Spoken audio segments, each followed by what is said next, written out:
Alhamdulillahilladzi nahmaduhu wa nasta'inuhu wa nastaghfiruh wa na'udzu billahi min shururi anfusina wa min sayyiati a'malina may yahdihillahu fala mudilla lahu wa may yudlil fala hadiya lahu.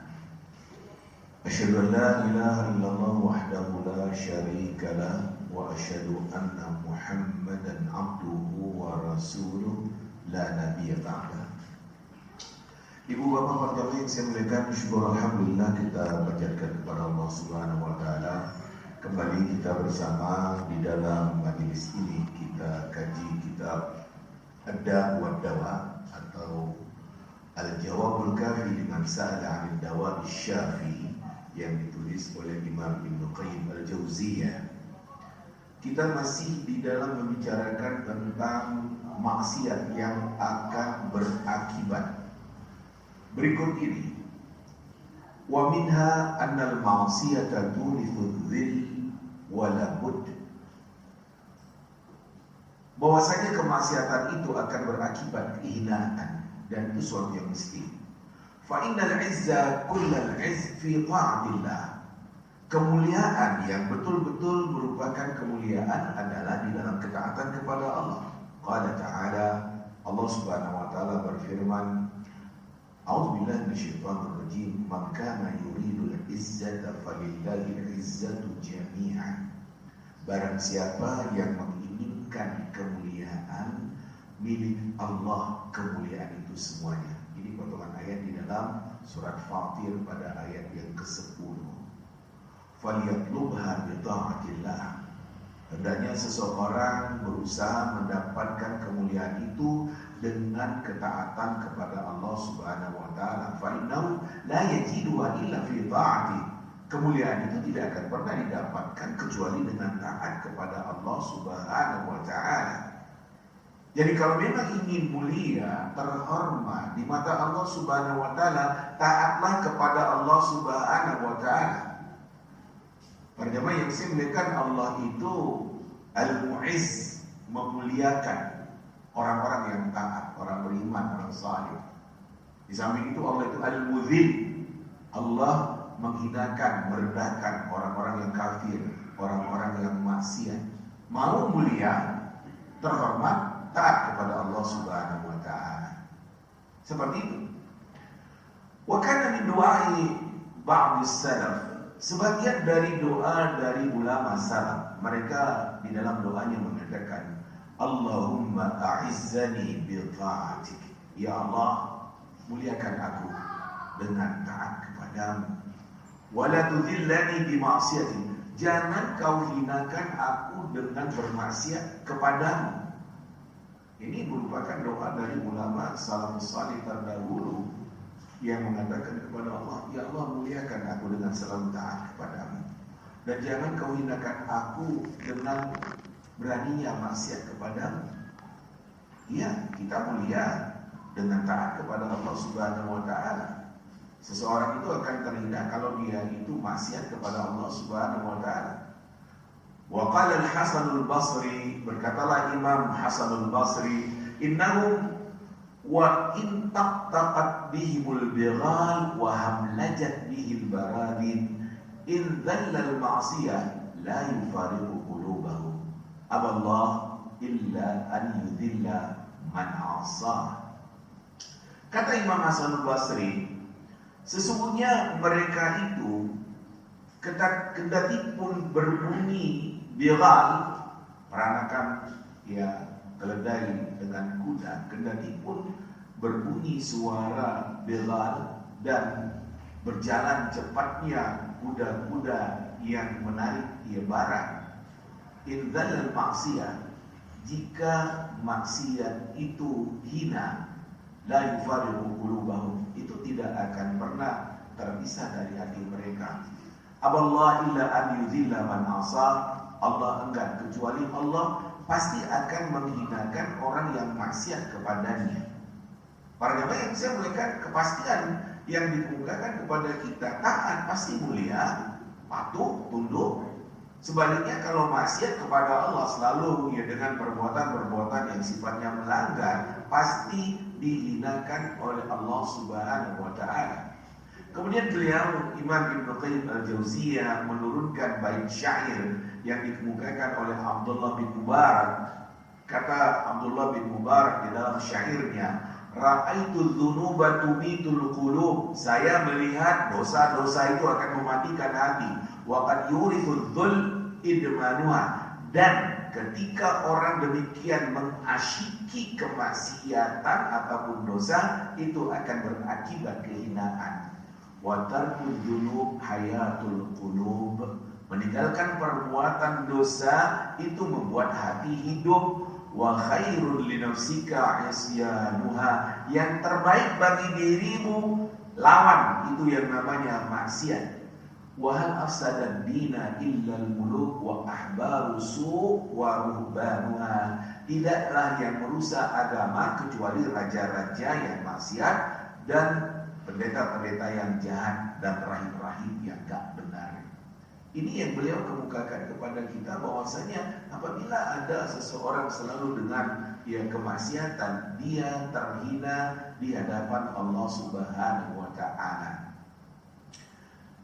Wa minha anal ma'asi tufsidul aql. Di antara dampak daripada perbuatan maksiat itu adalah maksiat itu akan merusak akal. Fa inna lil aqli nuran. Akal itu punya cahaya. Wal ma'siyah tudfi'u nural aql. Walabud. Kemaksiatan yang dilakukan akan mematikan cahaya yang ada, dan itu pasti. Wa idza tufi'a nuruhu dha'fa wa naqasa. Apabila cahaya akal itu sudah padam, lemahlah berfikirnya dan berkuranglah. Para jemaah yang saya muliakan, akal pikiran yang diberikan oleh Allah Subhanahu wa taala kepada kita ibarat cahaya. Kalau ada orang yang selalu berbuat maksiat, cahaya akal yang ada pasti padam, mati. Ya, ketika cahaya itu sudah mati, ya lemahlah manusia, berkuranglah ketaatannya kepada Allah Subhanahu wa taala. Qala ba'd salaf, berkata sebagian ulama salaf, ma asallaha ahadun hatta yaghiba aqluh. Dikala seorang maksiat kepada Allah, hilang akal pikiran sehatnya, wa hadza zahir, dan ini jelas. Fa innahu law hadarahu aqluhu la hajazahu 'anil ma'siyah. Kalau sekiranya akalnya ada padanya, sungguh itu akan menahan dia daripada perbuatan maksiat. Wa huwa fi qabdatir Rabbi ta'ala, dan dia di dalam genggaman Allah Subhanahu wa taala, wa tahta qahri, di bawah kekuasaan Allah, wa huwa muttali'un 'alaihi, dia selalu memperhatikan Allah, wa fi darihi wa 'ala bisabi, dia ada di dalam ruang lingkup Allah dan di atas dia hamparan Allah.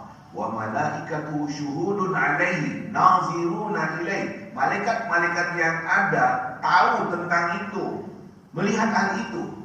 Wa wa'izul Qur'an yanharu. Peringatan Al-Quran yang dimilikinya akan melarang dia, menghentikan dia daripada perbuatan yang maksiat. Wa wa'izul iman yanharu. Peringatan iman yang ada padanya akan melarang dia dari perbuatan maksiat.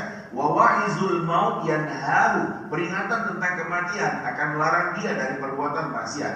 Wa wa'izul nar yanharu. Peringatan neraka yang dahsyat itu akan melarang dia daripada perbuatan yang sifatnya maksiat.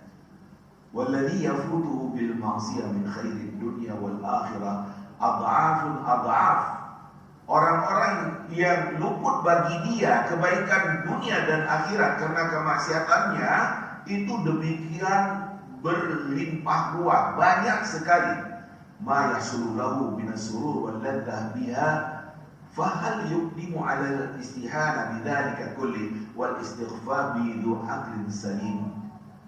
Apa yang terjadi bagi dia, gembira dengan maksiat, senang dengan maksiat, itu ia akan membuat dia terhina karena dia yang selalu menganggap enteng, dan itu tidak akan pernah dilakukan oleh orang yang punya akal sehat. Para jamaah yang saya katakan, kita ketahui perbuatan-perbuatan yang sifatnya maksiat itu pasti berusaha. Nah, kalau ada seseorang yang terus saja dengan perbuatan yang sifatnya maksiat, maka akal pikirannya akan lemah.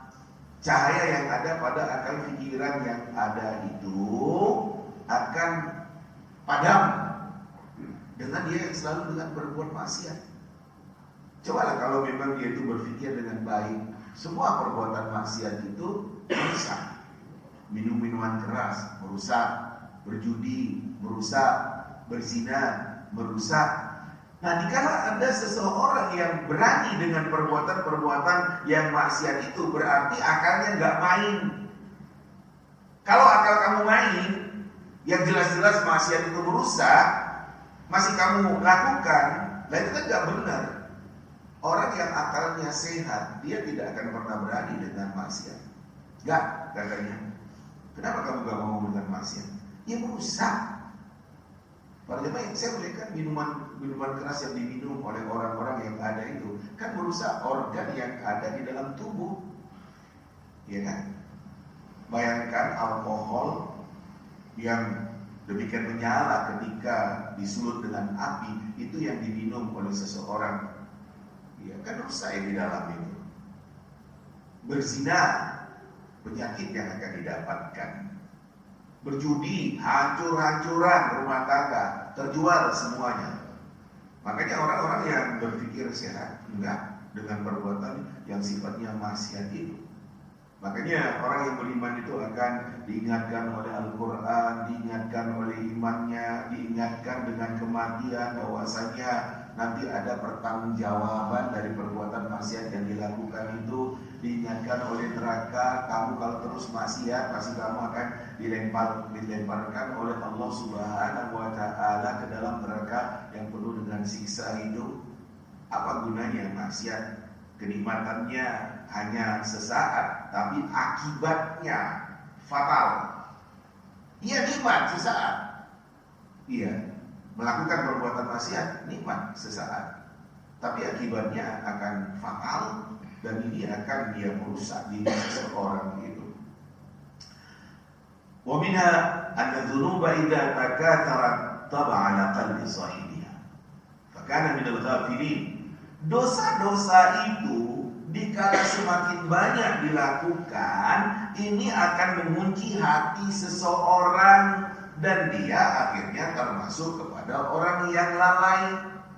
Terus banyak dengan perbuatan-perbuatan yang sifatnya maksiat dalam kurung dosa, itu akan menutup hati seseorang terhadap kebenaran dan dia termasuk orang yang lalai.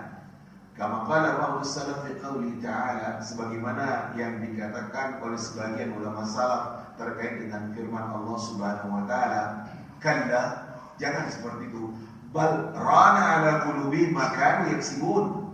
Sebenarnya yang menutupi hati mereka itu adalah perbuatan mereka sendiri. Potongan ayat di dalam surat Mutaffifin ayat ke-14. Huwa dzam ba'da dzam. Itu dosa setelah dosa yang sebelumnya. Wa qala al-Hasan, kata Imam Hasan al-Basri, wa dzam 'ala dzam.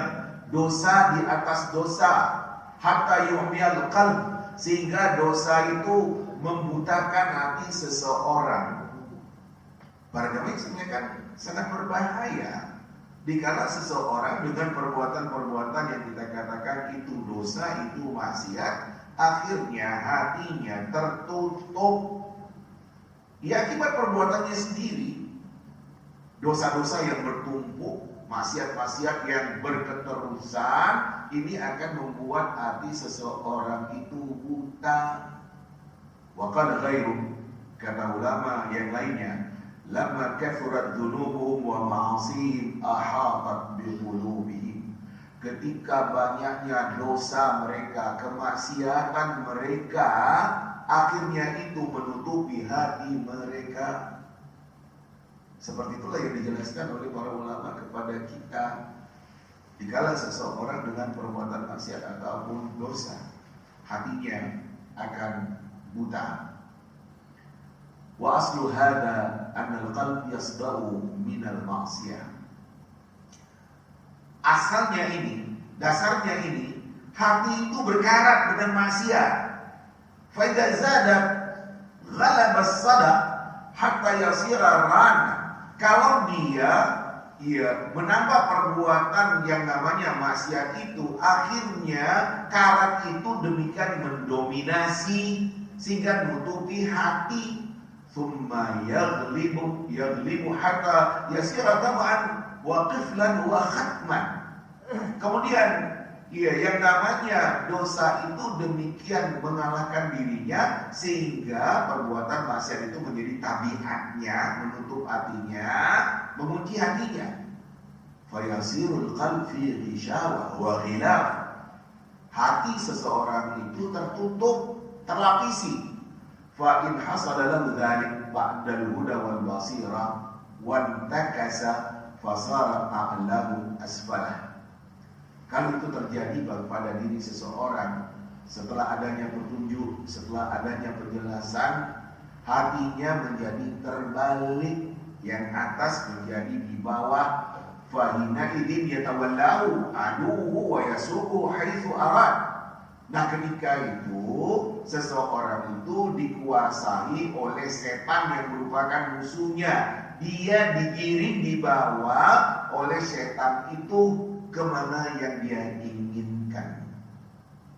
Para jemaah yang saya muliakan, beliau menjelaskan kepada kita bagaimana keberadaan dosa itu kalau terus dilakukan membuat hati semakin berkarat, hati tertutup karena merasa tidak bersalah, tidak berdosa, padahal maksiat demi maksiat itu ibarat karat-karat yang ada, dan akhirnya kalau dia itu tidak mau berhenti, akhirnya yang namanya diri seseorang itu selalu dengan kemaksiatan menjadi tabiat bagi dia.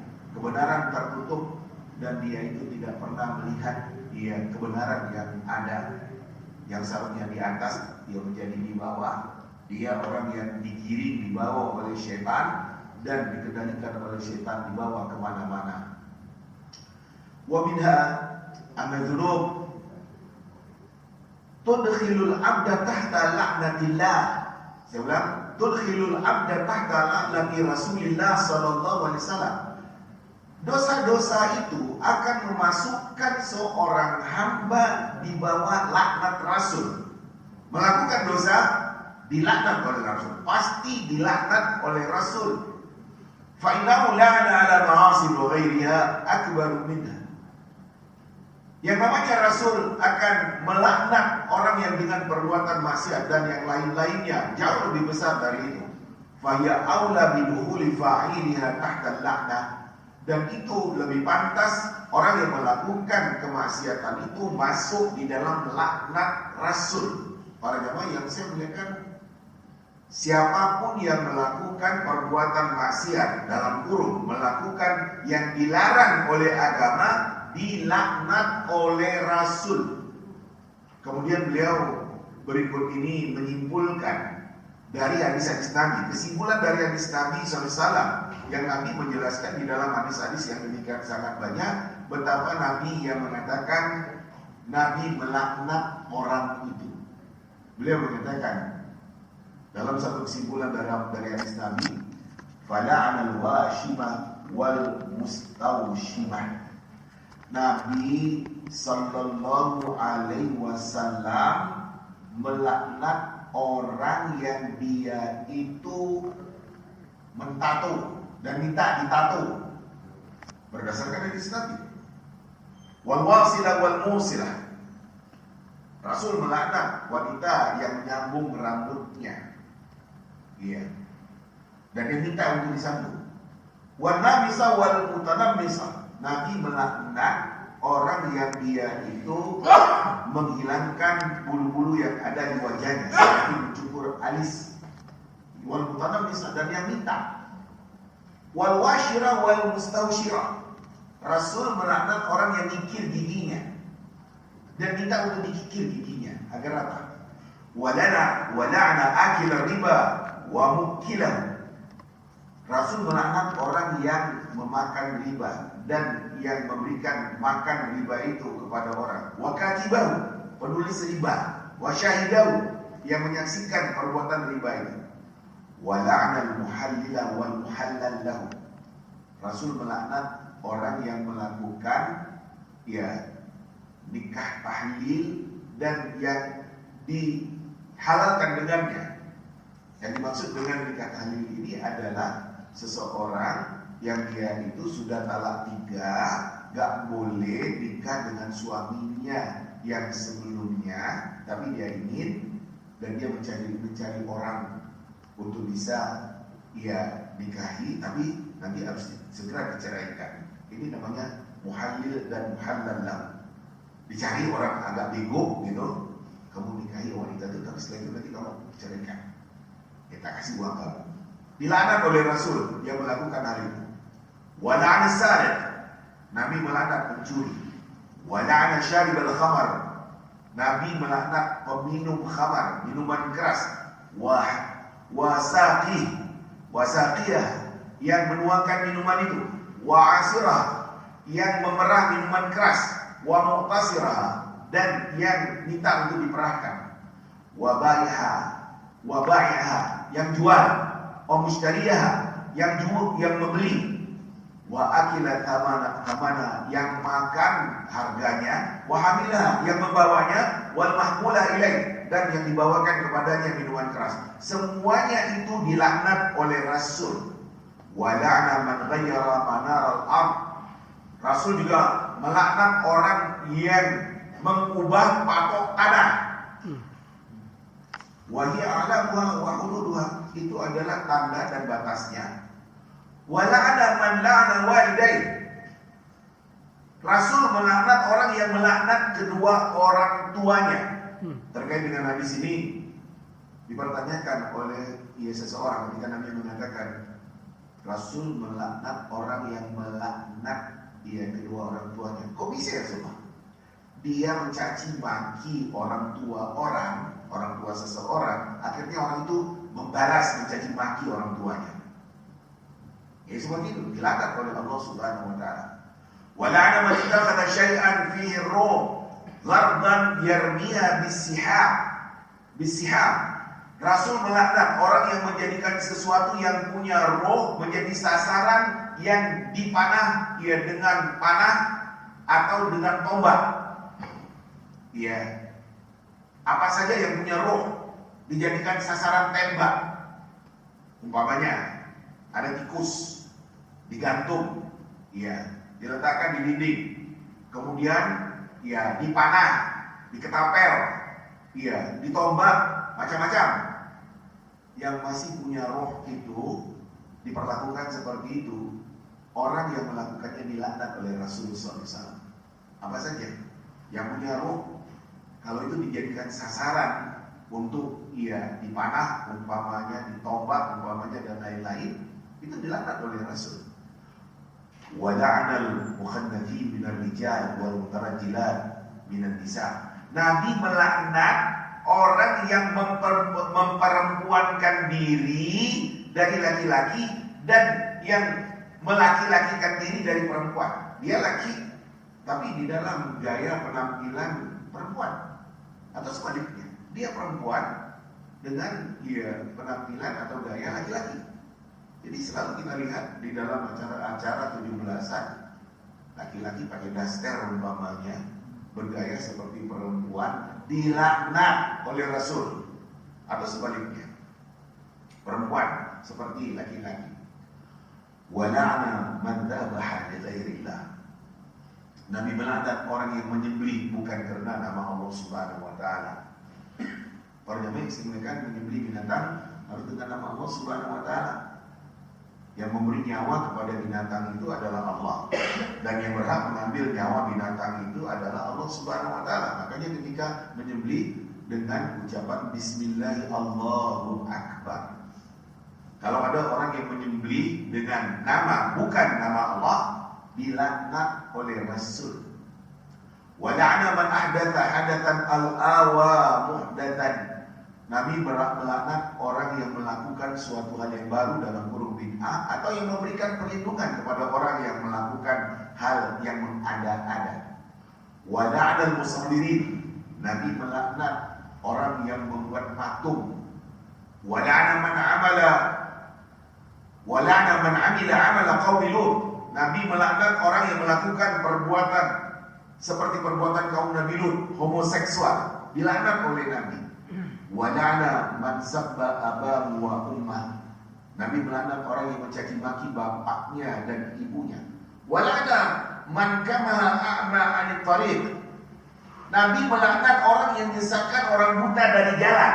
Seharusnya orang buta ditunjukkan kepada tujuannya, maksudnya disesatkannya, disasarkannya.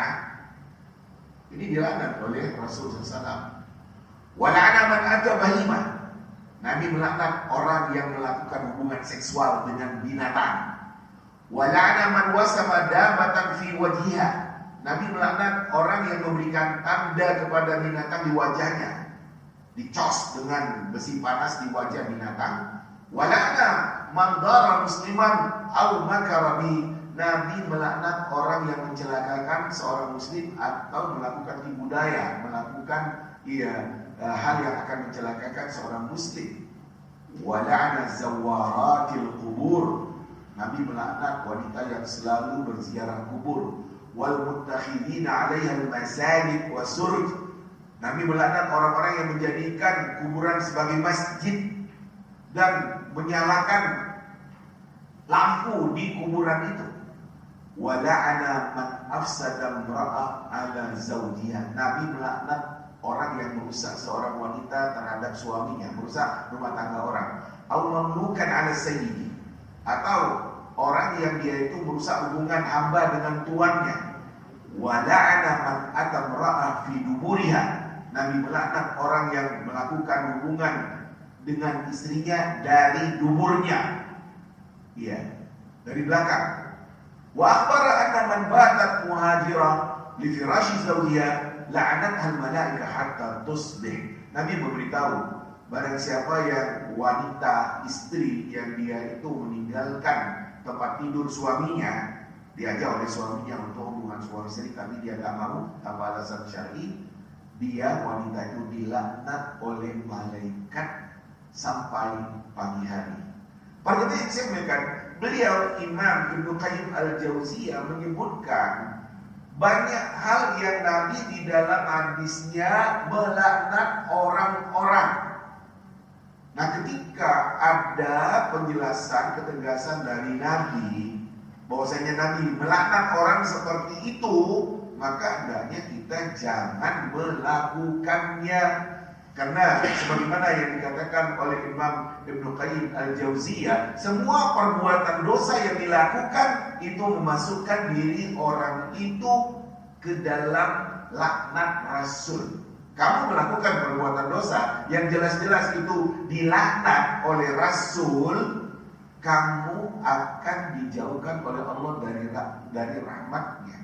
Jadi para jemaah yang saya melihat banyak sekali hadis-hadis Nabi SAW yang menjelaskan Nabi melaknat orang yang melakukan hal ini. Nabi melaknat orang yang melakukan hal ini. Nah, para jemaah yang saya melihat ketika kita mendapatkan kejelasan dari hadis Nabi dilaknat oleh Rasul, kalau ada orang yang melakukan perbuatan seperti itu, hendaknya kita menghindarkannya dan jangan kita melakukan perbuatan-perbuatan yang terlarang itu karena ada ancaman dan peringatan keras.